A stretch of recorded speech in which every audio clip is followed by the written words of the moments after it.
안녕하세요, 체스터입니다. 이번 영상에서는 한국의 교통공학자분들하고 얘기를 하고 싶습니다. 자, 우리가 도로를 만든다. 그럼 제일 먼저 무엇을 떠올릴까요? 한국에서 도로 만들기 그러면 보통 일반적으로 토목공사를 떠오르죠? 길을 만드는 그 작업 자체 아닙니까? 그리고 교통공학이 있을 겁니다. 교통공학은 인간이 실수를 하지 않게 하거나 아니면 가능하면 줄일 수 있도록 도로를 설계할 때부터 그 개념을 반영하는 겁니다. 그러니까 교통공학을 먼저 정립을 하고 그 다음에 토목공사에 들어가야겠죠. 설계를 먼저 한 다음에 공사에 들어가니까요. 그게 일반적인 선진국에서의 접근 방식입니다. 근데 한국에서는 어떤가요? 제가 알아본 이 교통공학이 제대로 도로에 반영이 되지 않고 있어요. 교통공학자분들 다 아실 겁니다. 그렇지 않으세요? 아시죠? 모르신다고요? 그 이유는 좀 뒤에 따져봅시다. 교통공학을 접목해서 설계를 하다 보면 교통공학이 없을 때보다 비용이 많이 들 겁니다. 기본적으로 땅이 더 많이 필요하겠죠? 그렇겠죠? 선진국에 가서 보면 또렷합니다. 심지어 그 네덜란드 같은 작은 나라에 가도 이 교통공학을 정확하게 접목하지 않습니까? 그러다 보니까 한국보다 도로에 관련된 그 땅이 훨씬 많이 필요해요. 그건 당연한 겁니다. 그럼 비용이 많이 들겠죠? 근데 한국 도로를 보면 이 교통공학 쪽에 대해서는 별로 다루지 않는 것 같아요. 주로 토목으로 되어 있죠. 도로건설 하면 토목을 떠올리죠. 이런 개념이 참 특이해요. 선진국은 너무 달라요. 이건 그 나라의 뭐랄까 나라의 수준 같아요. 그만큼 한국은 교통공학을 무시하니까 현재처럼 도로 지옥이 되어버렸죠. 지옥도로가 되어버렸습니다. 좀 개판이죠, 개판. 그 예를 한번 보겠습니다. 자, 국도사진 4장하고 고속도로 사진 2장을 보여드리겠습니다. 그 다음에 캐나다 모습이 하나 있습니다. 자, 여기는 대구의 동곡교차로입니다. 2차선 도로죠. 2차선 도로를 따라오다가 저런 허접한 표지판이 있고 한 차로씩 갈라져 버립니다. 제가 여기서 당했던 곳입니다. 자, 다음입니다. 여기는 전북 무주입니다. 똑같죠? 2차선 도로입니다. 오다가 하나씩 갈라집니다. 자, 여기는 음성입니다. 충북 음성이에요. 똑같아요. 2차선 도로 오다가 하나씩 찢어지면서 갈라집니다. 여기도 제가 헷갈린 곳 중에 하나입니다. 그때는 분홍색 선도 없었어요. 여기는 경북 경주시입니다. 2차선 도로 오다가 한 차로씩 갈라집니다. 이렇게 국도만 그런 게 아니고 고속도로도 그래요. 여기는 당진 영덕 고속도로입니다. 2차선 도로 오다가 한 차로씩 갈라집니다. 저도 여기서 깜짝 놀랐습니다. 여기는 부산 외곽순환고속도로입니다. 기장분기점이죠. 똑같아요. 2차선 도로 오다가 한 차로씩 갈라집니다. 자, 여기 캐나다입니다. 3차선 도로 오다가 한 차로 갈라져 나갑니다. 유에 보세요. 300m 전방에서 요 세 번째 차로가 없어진답니다. 요거를 기억해 두세요. 차로가 없어진다는 거. 아까 봤던 이런 차로 있죠? 2차선 도로 오다가 하나씩 갈라지는 거. 여기서 깜짝 놀라셨 분들도 저뿐만이 아니었을 거라 생각됩니다. 아니면 제가 아주 아둔한 운전자라서 저만 여러 번 겪을 수도 있습니다. 물론 내비게이션을 따라가면 괜찮아요. 내비에서 알려주니까. 하지만 내비를 사용하지 못하는 경우도 있거든요. 그럴 건 여기가 아주 난감합니다. 2차선 도로를 덜덜덜 따라오다가 갑자기 이런 허접한 표지판을 보고 1차선으로 들어가야 됩니다. 표지판이 기능을 못하죠. 저 앞에 갈라지는 걸 보고 그때 들어갑니다. 이게 뭐 어렵지 않죠. 그렇게 어렵지는 않습니다. 하지만 기상 조건이 나쁘다든가 밤이라든가 뭐 눈이 왔다든가 기타 등등 상황에서는 이게 꽤나 어렵습니다. 위험합니다. 이게 아까 말했던 교통공학에서 다루는 것 중에 하나입니다. 교통공학자분들 다 아시죠? 이게 무슨 내용인지 바로 차로수의 균형이라는 개념입니다. 한국 매뉴얼에 이게 다 나옵니다.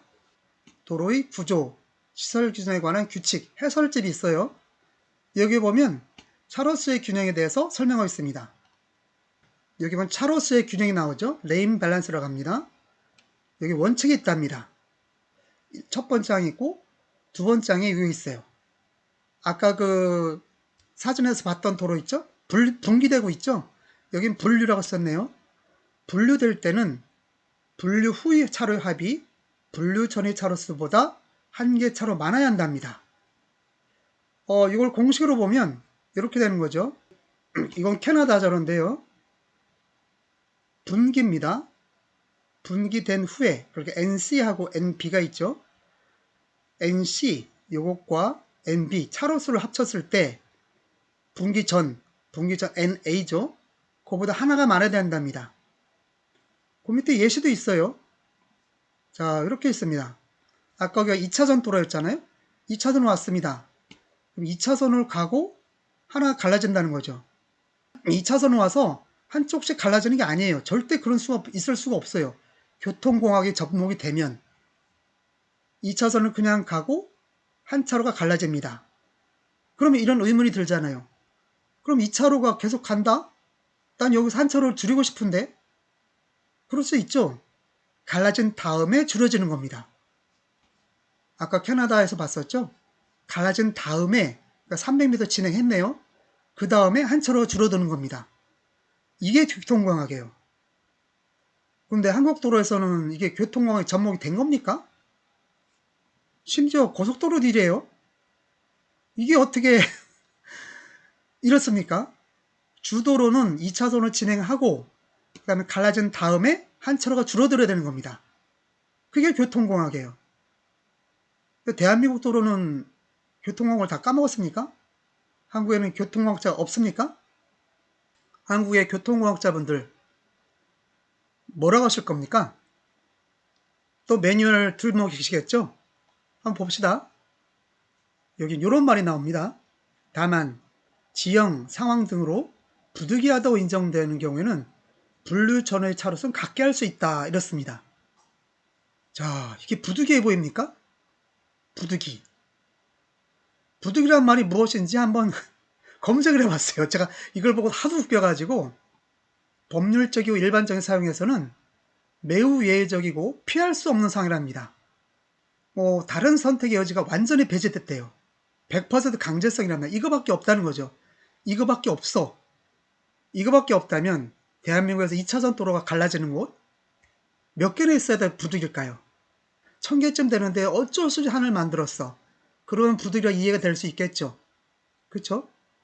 근데 보세요. 제가 경험했던 것만 해도 여기 지금 4개를 실어놨습니다. 그리고 고속도로가 2개 더 있고요. 이것 말고도 더 있습니다. 엄청 많습니다. 시간 관계상 요 6개 올렸습니다. 그리고 그 메뉴를 좀 더 봅시다.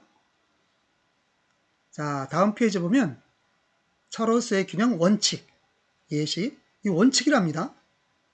그림도 있어요. 여기다 나와 있죠. 아까 캐나다 자료에서 봤던 거 똑같습니다. 2차로 도로에서 와서 진행을 2차로로 해야 되고 한 차로가 갈라집니다. 그런데 현장은 다릅니다. 한국 도로는. 그러면서 위에 이런 표가 있습니다. 그 위에 보면 이렇게 공식이 있습니다. 오른쪽 건 캐나다 자료입니다. 왼쪽 건 한국 자료입니다. 표현 방식은 똑같아요. 변을 어느 쪽에 두었는가, 그러니까 플러스 원을 어느 쪽에 두었는가 그 관점인데 중요한 거는 여기에 부등호 표시가 하나 있죠. 캐나다 자료는 없습니다. 미국 자료도 이렇게 돼 있어요. 물론 거기에는 공식이 아니고 말로 설명이 돼 있어요. 근데 부등호가 어디에 튀어나왔을까? 부등호는 아까 그 부득이를 합리화시켜주기 위해서 만들어 놓은 것 같아요. 그래야 성립이 되잖아요. 근데 그 부득이가 요 부등호로서 성립이 되긴 하지만 아무 따라 성립이 되는 거 아니지 않습니까? 그것 때문에 100%를 이렇게 만들어 놓으면 안 되는 거 아닙니까? 그죠? 근데 제가 경험했던 이런 도로들 다 부등호가 성립된 부득이 상황들입니다. 말이 안 되잖아요. 교통공학자분들 이거 어떻게 설명하실 겁니까? 이건 일본 자료에서 가져왔기 때문에 잘 모르신다고요? 제가 또 찾아봤지 않습니까? 1번 자리에 요 내용이 있어요. 왼쪽 우에 보면 여기도 부등호가 있습니다. 이걸 좀 더 살펴보면 이걸 알겠더라고요. 이거는 일본에서 베트남이 건네준 자료입니다. 도로를 어떻게 만들라고? 여기에도 이 공식이 있습니다. 그리고 부등호가 있죠.